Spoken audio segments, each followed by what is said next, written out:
Livro A Quarta Dimensão, Pastor David Yonggi Cho. Capítulo 3. O poder criador da palavra falada.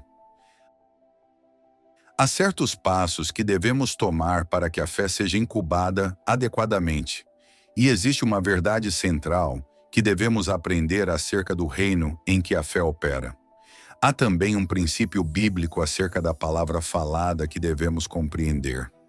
Portanto, desejo falar-lhes a respeito do poder criador da palavra falada e por que o seu uso é de grande importância. Certa manhã eu estava tomando chá com um dos mais proeminentes neurocirurgiões coreanos. Ele contava-me de várias descobertas médicas sobre o funcionamento do cérebro. Perguntei-lhe: Dr. Cho, o senhor sabia que o centro da fala no cérebro controla todos os outros nervos? Vocês, ministros, realmente têm de saber, segundo descobertas recentes no campo da neurologia, o centro da fala no cérebro tem domínio sobre todos os demais nervos. Então eu sorri dizendo: sei disso há muito tempo. Como é que descobriu isso? Perguntou ele. Isto é coisa recente no mundo da neurologia.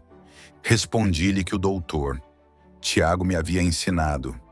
Quem é esse doutor? Tiago? Interrogou ele. Ele foi um dos médicos famosos dos tempos bíblicos, há quase 2000 anos, respondi. E no seu livro, no capítulo 3 e nos primeiros versículos, o doutor Tiago define claramente a importância da língua e do centro da fala. O neurocirurgião ficou completamente embasbacado. A Bíblia realmente ensina isso? Sim, respondi. A língua é o menor membro do nosso corpo, mas pode dominar o corpo todo. Então esse neurocirurgião começou a expor as novas descobertas. Disse que o centro nervoso da fala tinha tal poder sobre todo o corpo que o simples fato de falar pode dar controle à pessoa sobre seu corpo, manipulá-lo da maneira que bem desejar. Disse ele: se alguém continua a dizer, vou ficar fraco, então imediatamente todos os nervos recebem essa mensagem e dizem: preparemo-nos para nos tornar fracos, pois recebemos instruções da central de comunicação que devemos nos tornar fracos.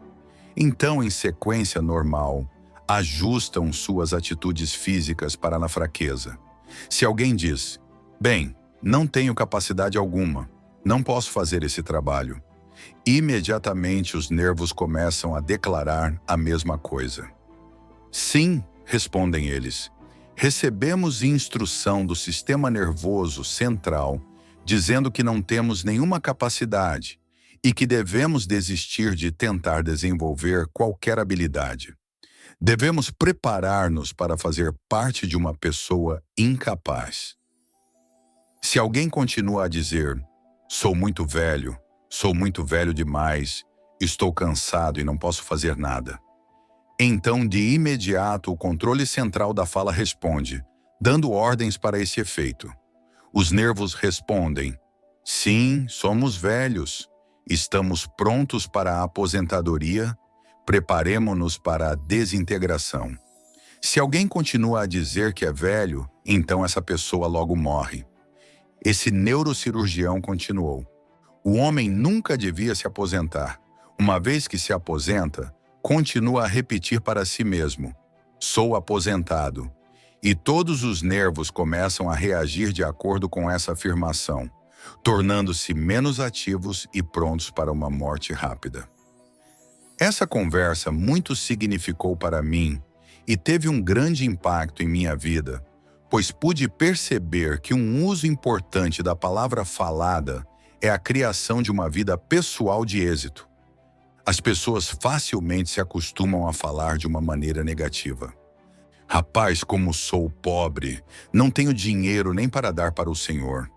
Quando aparece uma oportunidade, um emprego com um bom salário, o sistema nervoso responde: não posso ser rico porque ainda não recebi a instrução contrária de meu centro nervoso.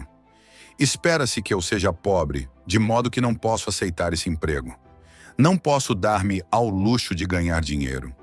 As coisas já estão ruins, e elas me veem como se eu fosse uma pessoa pobre, atrair a pobreza, e assim, profetizando negativamente, permitir que você viva permanentemente na pobreza. Exatamente como a Bíblia disse que 2000 anos atrás, assim é hoje. A ciência médica recentemente descobriu esse princípio. Este neurocirurgião disse que as pessoas deviam dizer a si mesmas: sou jovem, sou capaz, posso fazer o trabalho de um jovem, não importa qual seja a minha idade cronológica. Os nervos dessa pessoa, então, rejuvenescerão, recebendo poder e força do centro nervoso. A Bíblia diz claramente que a pessoa que controla sua língua controla o corpo inteiro. O que você fala, você consegue. Se você continua a dizer que é pobre, então o seu sistema fica condicionado a atrair a pobreza. E você se sentirá à vontade com ela. Você prefere ser pobre.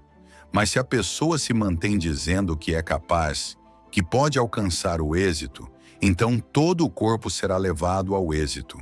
A pessoa estará pronta para enfrentar qualquer desafio e vencê-lo. Este é o motivo pelo qual a pessoa nunca deve falar de maneira negativa. Na Coreia, temos um hábito de fazer uso frequente de palavras que dão conotação de morte. Expressões como: "Oh, está tão quente que eu podia morrer." "Oh, comi tanto que poderia sufocar-me até a morte." "Oh, estou tão feliz que podia morrer." E "Oh, meu medo pode me matar." São muito comuns. Os coreanos repetem com frequência essas palavras negativas. É por isso que, através dos 5.000 anos da história coreana, temos estado constantemente morrendo, constantemente em guerra. Minha geração não viu paz total em nosso país. Nasci durante a Segunda Guerra Mundial, cresci durante a Guerra Coreana e ainda vivo num país que está à beira da guerra. Antes que a pessoa possa ser mudada, deve mudar sua linguagem.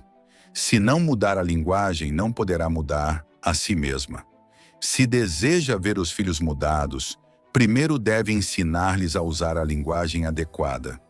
Se deseja ver jovens rebeldes e irresponsáveis transformados em responsáveis adultos, deve ensiná-los essa nova linguagem.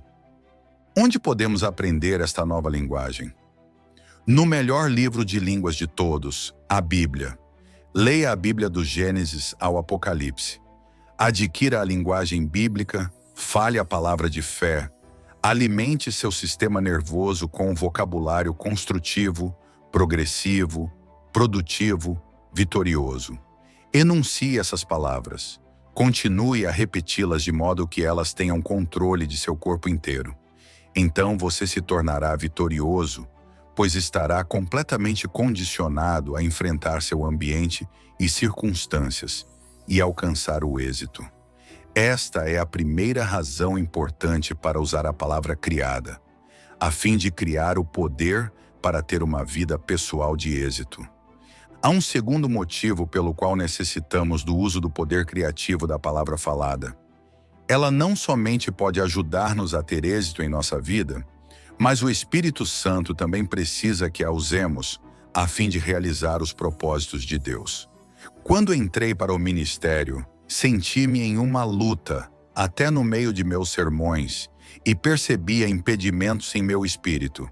Então o Espírito do Senhor descia ao meu espírito e eu sentia que eu estivesse vendo televisão.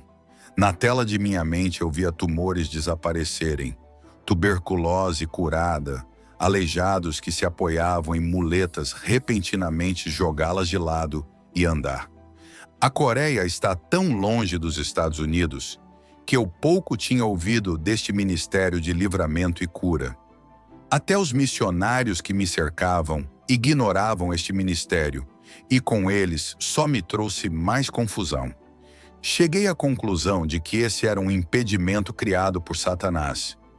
Todas as vezes que isso acontecia, eu dizia: "Tu, espírito de atrapalhação, sai de mim.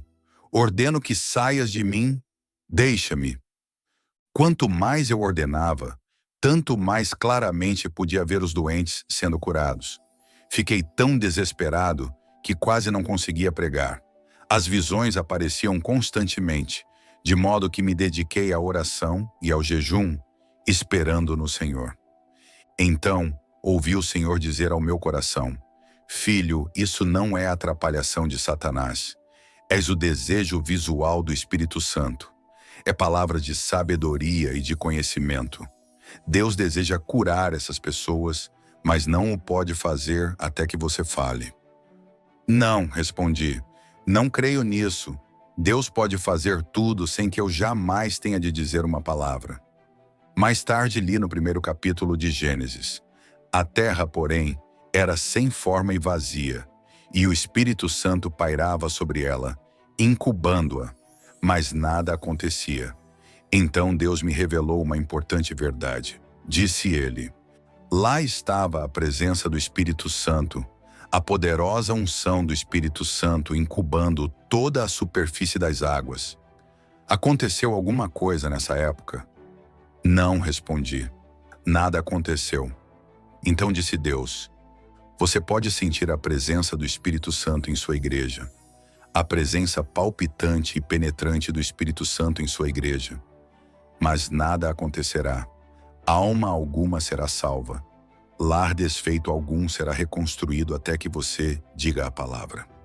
A compreensão dessa verdade marcou um ponto culminante em minha vida. Imediatamente pedi perdão a Deus. Senhor, sinto muito. Vou pronunciar a palavra. Mas ainda sentia temor, pois ninguém me havia ensinado nada a esse respeito. Também tinha medo de nada acontecer quando eu falasse. E que diriam as pessoas? Então eu disse a Deus: Senhor, já que tudo isso me assusta um pouco, não vou dizer nada a respeito dos aleijados que eu vejo curados, ou dos tumores cancerosos que vejo desaparecendo. Pai, começarei com dores de cabeça. Depois disto, ao pregar, visões de cura surgiam-me do Espírito. Mas ao ver, com os olhos da mente, os aleijados sendo curados, os tumores desaparecendo, ignorava-os. Eu dizia: alguém aqui está sendo curado de uma dor de cabeça. E instantaneamente essa pessoa era curada. Espantava-me o fato de, pelo meu simples pronunciar estas coisas, elas viessem à existência. Pouco a pouco adquiri mais coragem. Comecei a falar de sinusites que tinham sido curadas, então da cura dos surdos e finalmente falei de todas as curas que via com os olhos da mente. Agora em minha igreja, nas manhãs de domingo, milhares de pessoas recebem a cura através desse canal. Por causa do tempo e dos múltiplos serviços, tenho de agir rapidamente, de modo que enquanto estou de pé, o Senhor me mostra as curas que se estão efetuando e as menciono. Simplesmente fecho os olhos e profiro a palavra. Em reconhecimento da cura que foi operada, as pessoas se levantam. Elas se levantam quando é mencionada essa doença particular da qual foram curadas. Durante esta parte do culto, muitas pessoas, por todo o auditório, levantam-se reivindicando a cura. Assim, aprendi um segredo. Antes que se possa dizer a palavra, o Espírito Santo não possui o material adequado com o qual criar. Se o Espírito Santo conceder fé ao seu coração para remover a montanha, não ore nem suplique que a montanha seja removida. Antes diga: seja removida para o meio do mar. E isso acontecerá. Se aprender isto e formar o hábito de falar sob a unção do Espírito Santo e na fé que Deus lhe dá, então verá muitos milagres em sua vida. Dar assistência a 50 mil membros regulares não é uma tarefa fácil. Temos um serviço de atendimento telefônico 24 horas por dia em nossa igreja e os assistentes trabalham o dia todo recebendo chamados e dando instruções. Procuro não deixar que o número do telefone de minha casa apareça na lista telefônica. Mas as pessoas sempre acabam descobrindo meu número e o aparelho começa a tocar desde bem tarde da noite até quase ao amanhecer do dia seguinte. Outras vezes estou descansando. Então o telefone toca às 10 da noite. Pastor, diz uma voz, meu neto está com uma febre alta. Por favor, ore por ele. Às 11 horas, outra voz soa no telefone. Meu marido ainda não voltou do trabalho. Por favor, ore por ele. E eu oro. À meia-noite, o telefone torna a tocar e uma mulher chorando me diz: meu esposo chegou a casa e me espancou. Oh, isto é terrível, já não desejo viver. Então tenho de orar por ela. À 1 da manhã recebo um chamado de um homem que está bêbado e me diz: minha esposa frequenta a sua igreja. Que o Senhor lhe ensina para que ela se comporte dessa maneira? Então lhe dou uma explicação detalhada. De madrugada chega um chamado do hospital. Pastor, a pessoa está agonizando. Poderia vir e orar por ela? Seu último desejo antes de morrer é ver o Senhor. De modo que jogo as cobertas e saio correndo para o hospital. O telefone toca tanto que às vezes simplesmente desligo o fio da tomada. Exclamo: simplesmente recuso a viver desta maneira, e vou para a cama. Mas o Espírito Santo fala-me ao coração: você está sendo um bom pastor?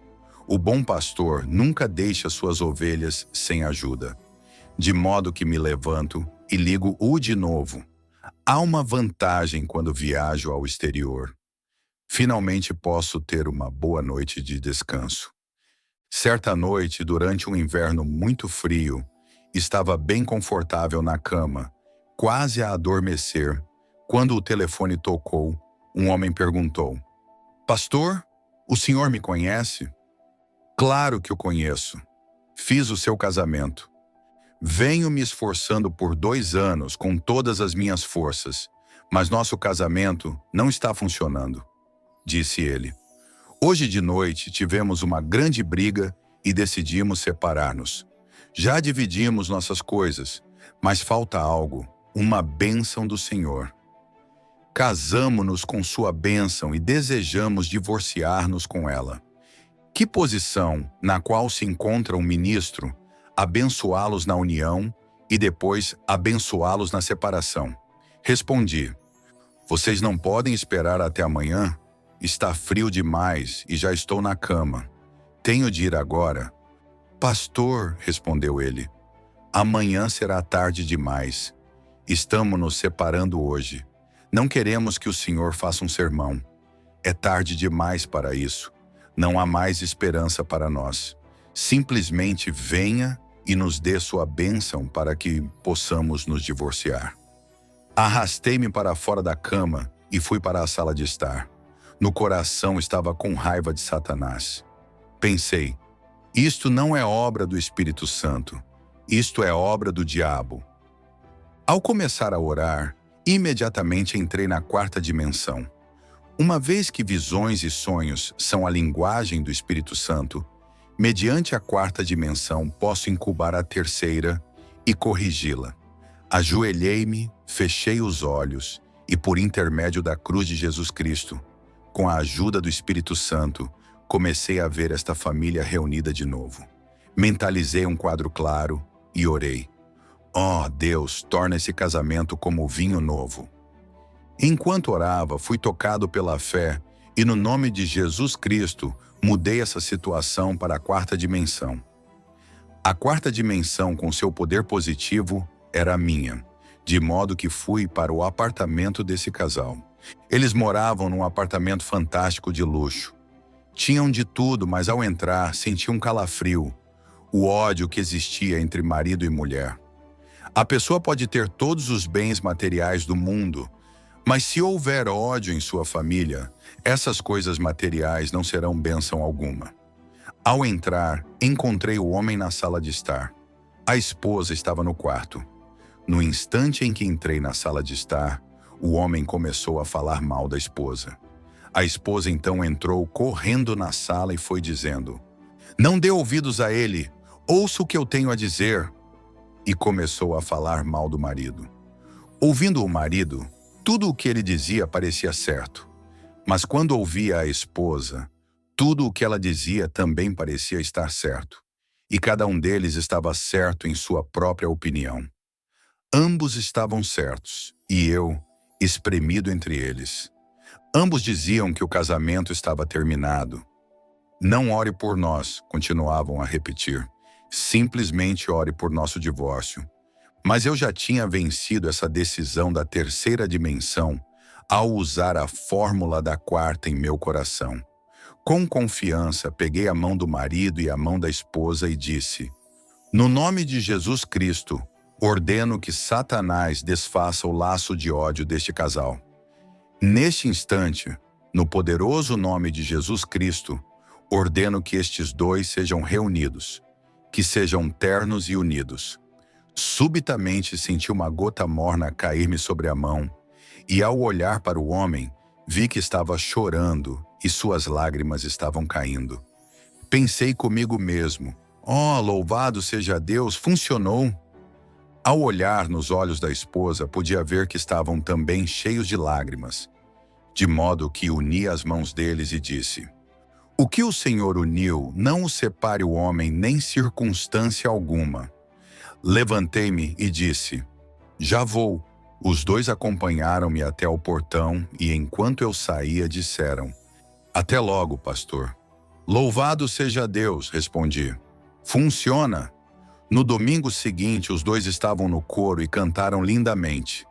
Depois do culto, apertei-lhes a mão e perguntei à esposa: o que aconteceu? Bem, não sabemos, respondeu ela. Mas quando o Senhor disse aquelas palavras e deu ordens tão fortes, sentimos algo desfazer-se em nosso coração. Foi como se uma parede tivesse sido destruída e fomos sacudidos. Subitamente tivemos a impressão de que talvez devêssemos tentar uma vez mais, e essa impressão veio a nós dois ao mesmo tempo. Depois que o Senhor saiu, passamos toda a noite desfazendo as malas. Pensando no incidente de agora, até podemos compreender por que brigávamos tanto, por que nos íamos separar. Agora amamos um ao outro ainda mais do que antes. O Espírito Santo precisa de sua palavra e também da minha. Se eu tivesse implorado a eles, ou se tivesse orado silenciosamente com eles, eu teria errado o alvo. Disse a palavra, e ela saiu e criou. O Espírito Santo precisa de sua palavra definida, a palavra falada de fé. Jesus proferiu a palavra falada a fim de mudar situações e criar. Os discípulos de Jesus Cristo usaram a palavra falada a fim de criar e mudar. Infelizmente, a Igreja de Jesus Cristo parece ter se tornado uma mendiga eterna, mendigando e mendigando, com medo de enunciar as palavras de ordem. Precisamos readquirir a arte perdida de expressar a palavra de ordem. Há uma terceira razão pela qual usar o poder da palavra falada. Por seu intermédio, a pessoa cria e libera a presença de Jesus Cristo. Ao abrir a Bíblia e ler Romanos 10:10, descobrimos que, com o coração se crê para a justiça, e com a boca se confessa a respeito da salvação. É mediante a confissão da fé que a pessoa pode se assegurar da salvação que vem somente por Jesus Cristo. Em lugar algum nesta passagem se diz necessário que alguém vá ao céu e de lá traga Jesus Cristo de volta à terra, a fim de concretizar a salvação.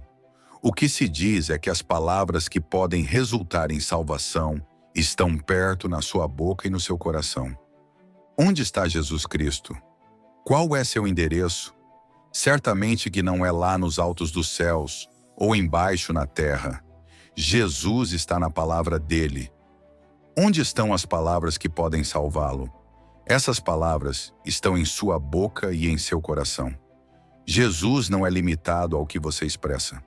Assim como a pessoa pode liberar o poder de Jesus, mediante a fé falada, também pode criar a presença dele. Se você não falar a palavra de fé claramente, Cristo jamais pode ser liberado. A Bíblia diz: tudo o que ligardes na terra terá sido ligado no céu, e tudo o que desligardes na terra terá sido desligado no céu. Mateus 18:18. Você tem a responsabilidade de levar e trazer a presença de Jesus Cristo. Sempre que me reúno com meus 100 pastores assistentes, dou-lhes uma ordem estrita. Cabe-lhes a responsabilidade de criar a presença de Jesus Cristo aonde quer que vão. E vocês devem liberar Jesus e preencher as necessidades específicas. Permita-me dar-lhe alguns exemplos. Em nossa vizinhança há várias igrejas de diversas denominações. Em certa igreja presbiteriana, o ministro fala somente acerca da experiência do novo nascimento. Ele fala com vigor, mas só a respeito da experiência da salvação, de modo que ele está liberando e criando a presença de Jesus, que pode dar o novo nascimento para as pessoas. Os que vão à sua igreja recebem a salvação e nada mais. A igreja da santidade fica a uma quadra de distância e todos os dias fala sobre a santificação. Santificai-vos, santificai-vos. Exortam repetidamente. Muitas pessoas vão e recebem o toque da santificação. O ministro ali somente cria a presença do Cristo santificador. Na minha igreja, prego a respeito do Jesus que salva, do Cristo que santifica, do Salvador que batiza, do bendito Filho de Deus e do Jesus que cura. E todos estes aspectos se manifestam em minha igreja. Tento criar a presença completa, a presença total de Jesus Cristo. Você cria a presença de Jesus com sua boca. Se falar a respeito da salvação, o Jesus que salva aparece. Se falar acerca da cura divina, terá o Jesus que cura em sua congregação. Se falar do Jesus que realiza milagres, então a presença dele estará ali para operar milagres e libertação. Ele é limitado por seus lábios e por suas palavras. Ele depende de você, e se você não falar claramente por causa do temor de Satanás, é como se Cristo Jesus manifestará seu poder a esta geração. Por isso, fale com audácia. Muita gente tem muitos problemas nos lares por não terem altares da família. Se o pai mantém um altar da família e fala claramente a respeito da presença de Jesus Cristo no lar e na família, ele pode criar a presença de Jesus Cristo e Jesus pode tomar conta de todos os problemas daquela família. Mas uma vez que muitos negligenciam o altar da família, negligenciam declarar com clareza a presença de Jesus Cristo, e seus filhos ficam sem as bênçãos completas de Deus. Não é necessário esperar até que você receba um dom espiritual especial. Sempre digo que os dons espirituais residem no Espírito Santo. Você mesmo jamais poderá possuir um dom espiritual. Suponhamos que eu possuísse o dom de curas. Então eu curaria todos os que me procurassem indiscriminadamente. Se eu tivesse o dom, eu o daria a todos. Eu não estaria discernindo clara ou justamente. O Espírito Santo vê uma necessidade e permite que a operação de um dom flua através de alguém para suprir essa necessidade. É importante lembrar que todos os dons residem no Espírito Santo, pois é ele que habita em sua igreja e mora em você. Através dele você pode ter todo tipo de ministério. O ministério do ensino, da evangelização de missões, pastoral e da cura divina. Por seu intermédio, como um canal, o Espírito Santo pode manifestar-se, de modo que não se preocupe em adquirir quaisquer dos dons. Seja audaz, receba o dom da audácia e então diga a palavra. Fale a palavra claramente e crie a presença específica de Jesus Cristo. Libere essa presença específica de Jesus Cristo para sua congregação e verá ter resultados específicos. O Pai pode criar a presença de Jesus Cristo no lar por meio de sua palavra falada. E Jesus se encarrega de todos os problemas da família. De modo que, da mesma forma, vou à minha igreja a fim de falar a mensagem, plantar sementes específicas a fim de colher resultados específicos. Percebo uma grande falha nos cultos realizados nos Estados Unidos. Os pastores norte-americanos entregam mensagens fantásticas às suas congregações, mas logo após o culto as pessoas são despedidas e se vão. Não se lhes dá tempo para produzir o fruto que essas mensagens lançaram lá. Recebem todas as palavras faladas da mensagem, mas não têm tempo de orar para que essa palavra se implante em sua vida de tal modo que se torne parte deles. Nos Estados Unidos, os cultos terminam cedo demais. Dê tempo à congregação, entregue as mensagens com menos evidência. Dê a palavra e deixe que o povo tenha mais tempo para orar junto. Deixe que as palavras sejam digeridas. Se isto fosse feito, ver-se-iam mais resultados nos ministérios desses pastores. Finalmente, suas palavras moldam sua vida, pois o centro nervoso da fala controla todos os outros nervos. É por isso que o falar em línguas é o sinal inicial do batismo no Espírito Santo. Quando o Espírito Santo domina o centro da fala, domina todos os nervos do corpo e controla o corpo inteiro. De modo que, quando falamos em outras línguas, estamos cheios do Espírito Santo. Fale a palavra para controlar e sujeitar completamente seu corpo e sua vida. Dê a palavra para o Espírito Santo para que ele possa, com ela, criar algo. Então, crie e libere a presença de Jesus Cristo por sua palavra falada. Pregue a palavra. A palavra falada tem poder. E quando a pessoa libera essa palavra, é ela e não a pessoa que realiza os milagres. Deus não o usa por você estar completamente santificado, pois enquanto o cristão viver, estará lutando com a carne. Deus o usa por você ter fé. Irmãos e irmãs, façamos uso da palavra falada, para o êxito em nossa vida, para o material com o qual o Espírito Santo possa criar, e com o propósito de criar e liberar a presença de Jesus Cristo. Lembre-se de que Cristo depende de você e de sua palavra falada a fim de liberar a sua presença. O que vai fazer com este Jesus que você leva em sua língua? Vai liberá-lo para a bênção dos outros? Ou vai trancá-lo com uma língua silente e com a boca fechada? Que Deus o abençoe ao tomar sua decisão. Não viva limitado pela lógica. Deus te chamou para sonhar, crer e conquistar. Curta, compartilhe e se inscreva. E vamos juntos ativar a fé que transforma.